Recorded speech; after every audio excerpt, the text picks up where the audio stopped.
Welcome to Behind the Veil. Now, here is your transformational coach, Tammy Hawks. So, here's how it's going to work.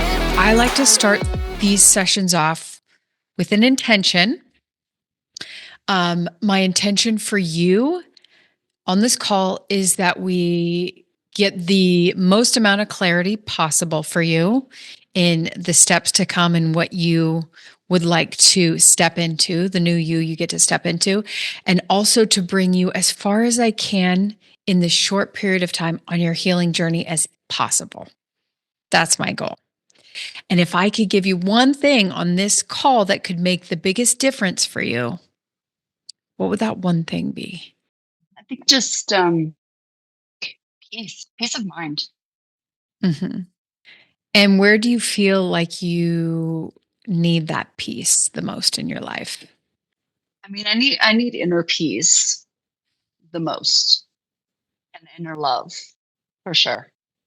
And where do you feel like, in what area of your life do you not feel like you're getting that peace or that inner love? Well, it's not so much that I'm not getting it. It's that I would like to rely upon that for my needs rather than from external sources.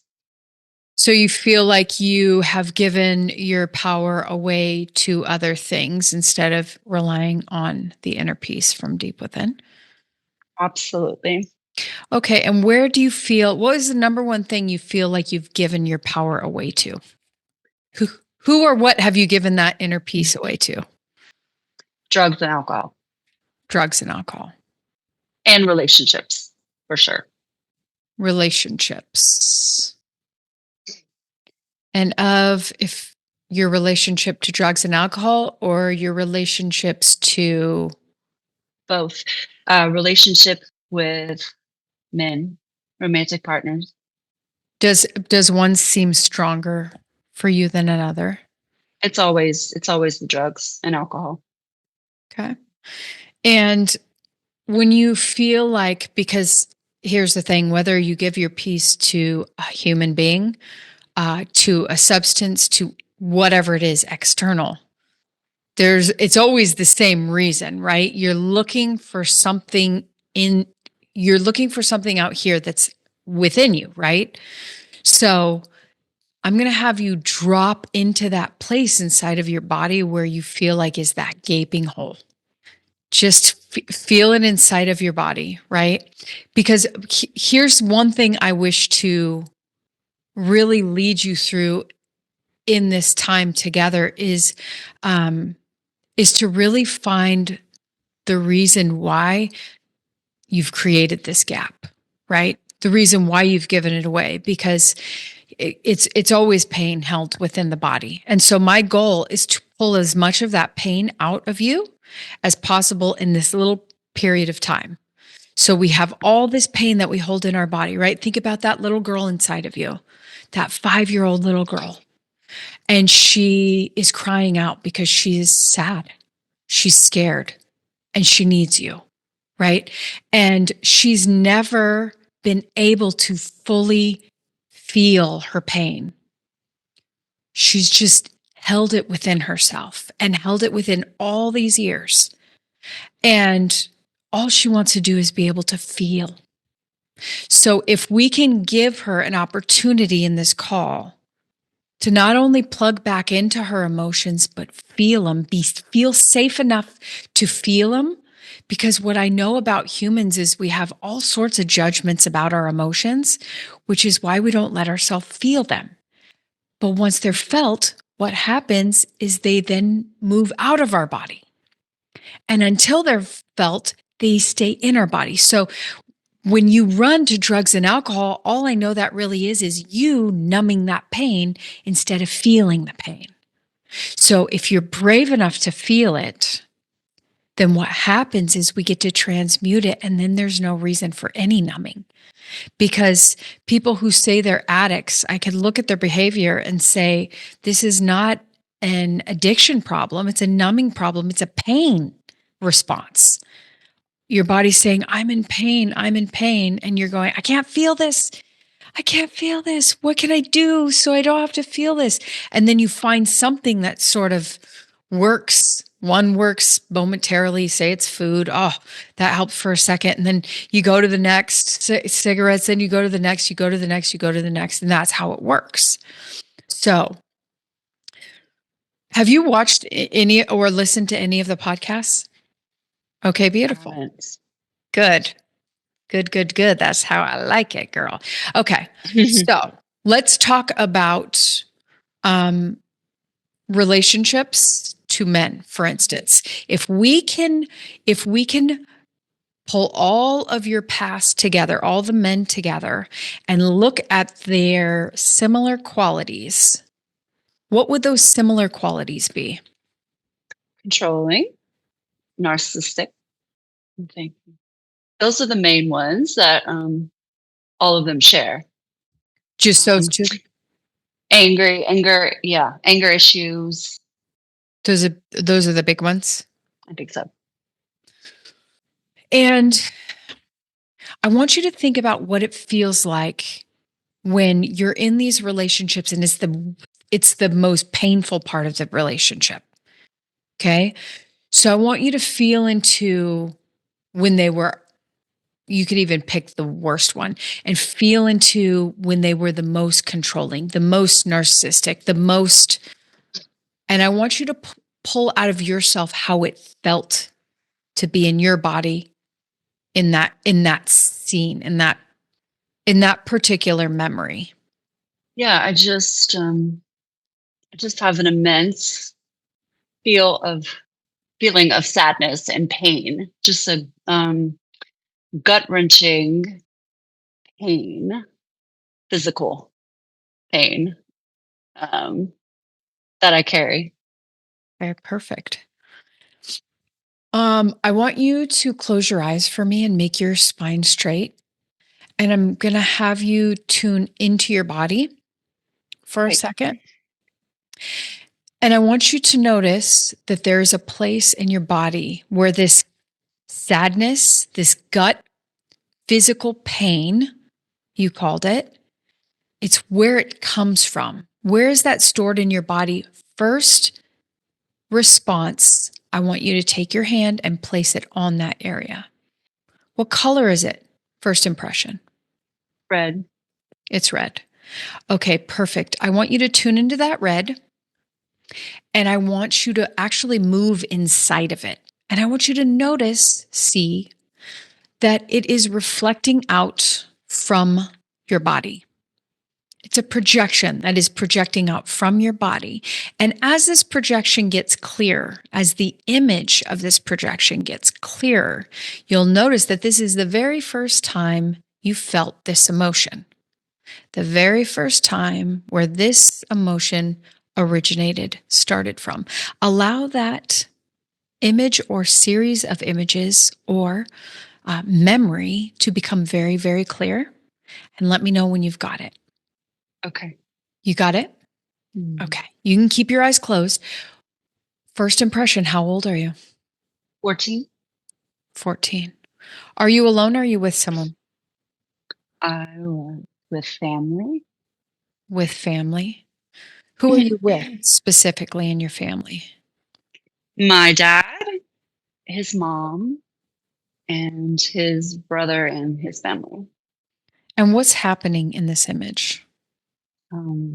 It's Christmas Day, and I am on the floor, crying, sobbing, my head in my lap, because I had just discovered a photo of my father's partner's daughter, which my grandmother puts among her other grandchildren.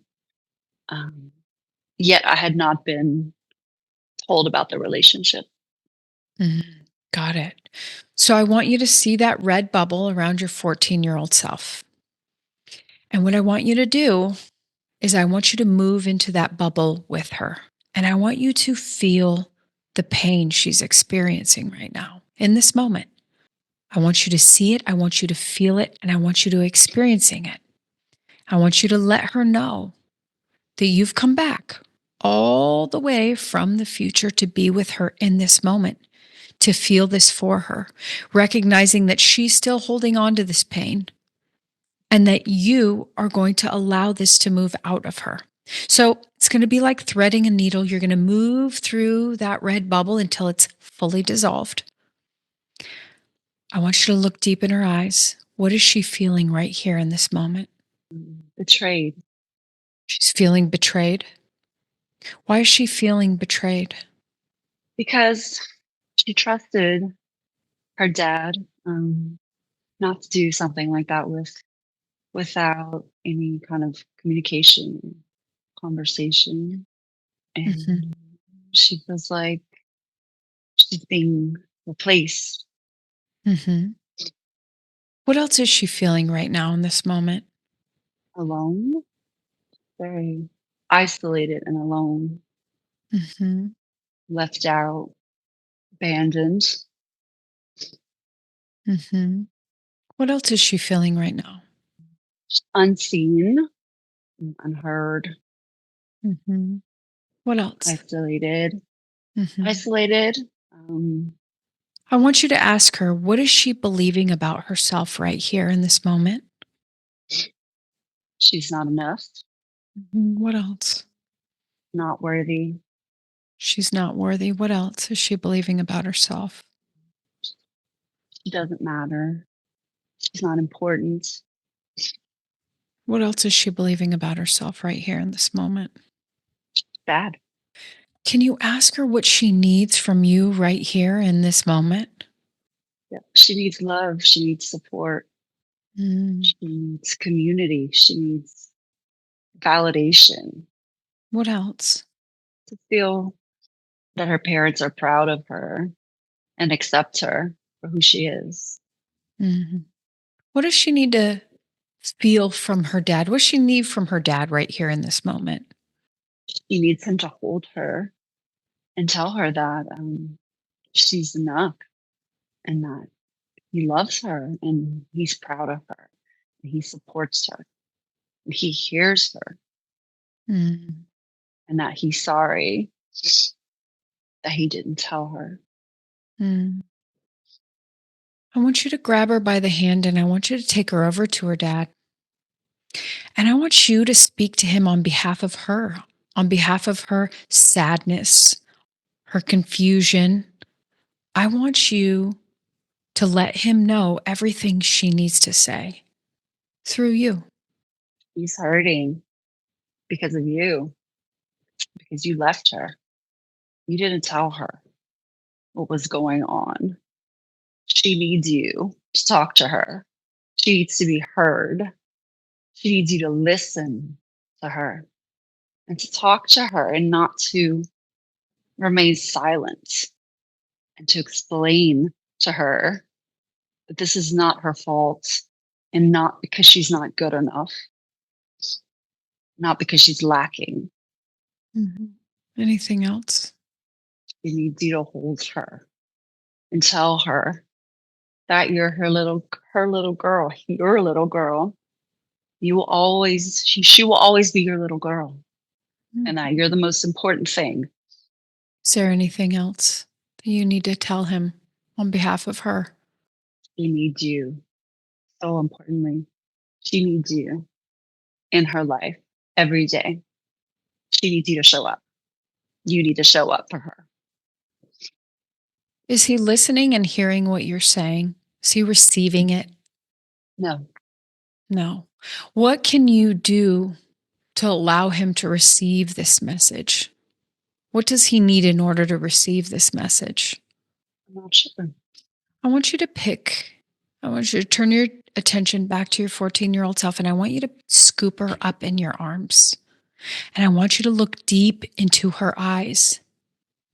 And I want you to tell her everything she needs to hear in this moment, that she is so loved, that she's so valuable, that you came all the way back from the future to be with her to love her, to show her how special and important and wonderful. Tell her she is the most important thing in your life, that you are committed to showing her that you get to love and adore her. That doesn't matter if no one else in the world does, that you will, that you're her hero, that you're the one she's been waiting for. I want you to tell her everything that she needs to hear from you. What else does she need to hear from you? You are perfect just the way you are. Mm-hmm. You don't need to be someone else. Mm-hmm. It's okay to be different. It's okay to feel. It's okay to be sad, to be angry. I want you to let her know that you will come back for her whenever she needs you. And I want you to tell her that if she ever does need you, that she can call out to you and you'll come back. And in fact, I want you to create a code, a signal, a sign that she can let you know that she needs you, that she's hurting, that she's sad for any reason. Come up with that signal. And when you do, let me know. Yeah. You got it? What is it? It's a bee. It's a bee. Beautiful. So every time that you see a bee, I want you to put her in a healing safety bubble. I want you to pick the color of this healing safety bubble. What color feels the most healing to you? Blue. Blue. So I want you to put her actually in this blue bubble. And I want you to tell her that anytime she needs to feel safe, heard, loved, supported, held, I want you to tell her to all she has to do is picture this blue bubble and she'll instantly be connected to this healing, calm energy. And I also want you to tell her that there's nothing outside of her that will satisfy or gratify her, that the only thing that will do that is her. So I want you to tell her that the key is within her and it's within you and your connection to her. So I want you to now shrink her to the size of a postage stamp or smaller. And I want you to take her and place her inside of your heart. That's right. Physically take her and place her in your heart. That way she's always connected to you. And anytime she needs to get a hold of you, you're right there. She's right there. That's right. And when it feels good, I want you to go ahead and pop up out of that scene in your mind's eye, 30 feet above that scene. And I want you to make your way back to the present. And as you make your way back to the present moment, I want you to look down and I want you to see all the old patterns shifting, changing. Oh, keep your eyes shut. Shifting, changing. That's okay. And I want you to see new structures coming up to take their place from these new codes, from these new beliefs that you've implanted. I want you to notice that all the old structures are falling away, falling away, falling away, falling away, and the new ones are rising up to take their place with so much love and gratitude. And I want you to pause right here in the present moment. I want you to make your way down to reintegrate back into your body, opening up the moonroof in the top of your head to receiving all these different parts of you from this new place, this new set of beliefs, this new pattern, these new codes that you've chosen. I want you to allow that to come down, integrating back into the head and the shoulders and the arms, the chest, the hips, and the feet, totally realigning, totally recalibrating and recoding each and every cell of your body. Taking a deep breath in, feeling energized, wiggling your fingers and toes, coming back into the room, back into your body, and blinking your eyes open when you're ready. How do you feel? Wonderful. Light. Yeah, good. I got to tell you, you were quite open and vulnerable and authentic. That was such a beautiful process to take you through because usually there's a lot of resistance and you just went. It's kind of your superpower. So, what new things did you see for yourself through that little exercise? Well, I mean, I was able to see that I have everything I need. I don't I don't need anything from anyone. Mhm. That I have all of it, that I do. Remember to be generous with it. And when you say be generous with it, what do you mean? Well, to give it to myself. Yes. Yeah. Yes. Um, I like to hold on to it, but I have to let it go. Beautiful. Anything else that you discovered through that? It was just nice to be able to put feelings, words to that actual situation. It's not something that I speak about or actually think about usually. It's it was nice to be able to talk about it and think about it and be in that space. And yeah, it was healing. Yeah, it's exactly what it is. Because when we're young, right, and we have these beliefs that carry on throughout our life, and we don't even realize that they developed at a moment where we perceived a certain circumstance a certain way. Um, and then we go back and we're like, wait, now that I have a different understanding, I could see it in a different way. And also, when we remove the pain, the emotional tag on the event, what happens is it neutralizes the event. So that's what we actually did. So if we had the obviously have a limited amount of time with you, but if we had, an abundant amount of time and we went through that, I would be quite certain that the entire emotional tag is out of the event. Because once the emotional tag is off of the event, it no longer has any power on you, right? You could just you could perceive it from a very neutral place of like, oh, this happened, right? So what I'd love you to make the connection to is the fact that when I had you tune into the emotions you feel when you're in those certain relationships, right? I had you feel where that was in the body, and then I had you reflect it out with the image of when you first felt those emotions.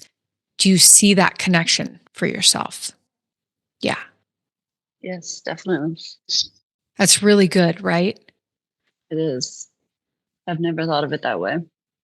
So, here's what you get to do for your homework, because we are so drawn to or magnetizing certain relationships because of the beliefs that we created very early in our life, right?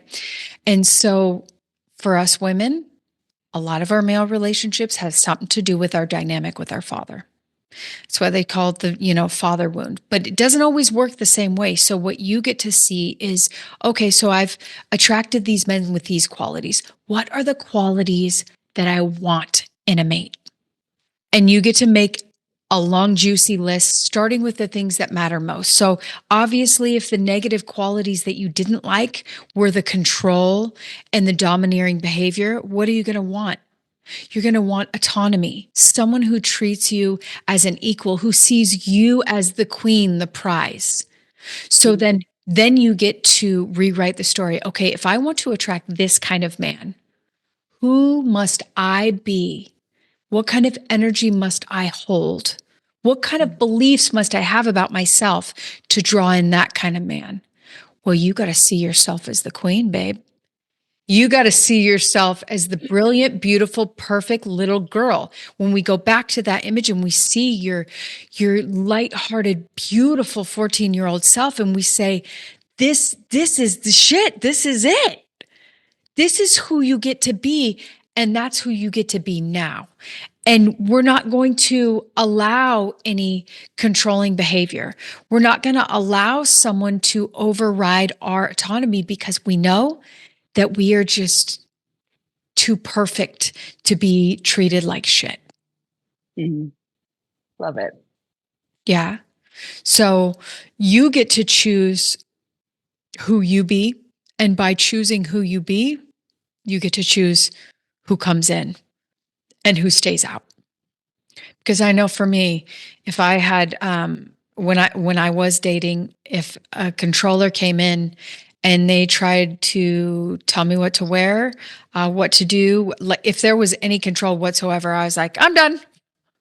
It was there's no way. That's what it gets to be for you, where it's just like the first sign is like, nope, nope, I'm way too fucking valuable. Like I'm way too fucking valuable. So the homework I would give you is just to get really defined on the man that you want to be with and all the qualities you would like him to have, and then match that with all the qualities that you get to have in order to allow that man in, and all the ways you get to honor and love yourself now before he gets here. To prove to yourself that you are going to love and honor yourself above all else. I want you to be so committed to loving you that you don't allow yourself to beat yourself up here. We got to let go of that shame. You got to say, guess what? The past, I'm divorcing it. It's gone. I'm going to incrementally just cut all the cords to who I was yesterday. I'll never be again because she's gone. She's dead. I recently just did a 3-day fast to usher in my new identity that I chose. So the first day I fasted, I wrote down all the things, all the identities that I was letting go of. And then second day, I wrote down all the new identities that I was claiming. And then the third day, I bead the new identity. It was a full cycle. Not saying you're going to do that. That's hardcore. I'm just saying that's the way I reprogram my subconscious, right? So you get to choose however you want to do that. But if I were to give you any homework, it would be the lists. You get to get clear about who that ideal mate is, and then who your new identity gets to be from the place of your choosing now. Because you're not an addict. That was just how you survived up until this point. That was a mechanism and a tool to just get you to this point. And now you have a plethora of tools you get to choose from to create the new thing. How does that sound? Perfect. Good.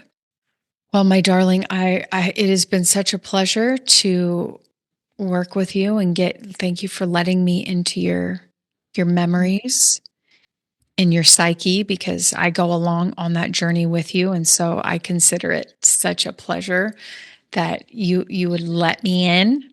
And if you were looking to do any further work, you can message me and let this be just step 1 on your journey.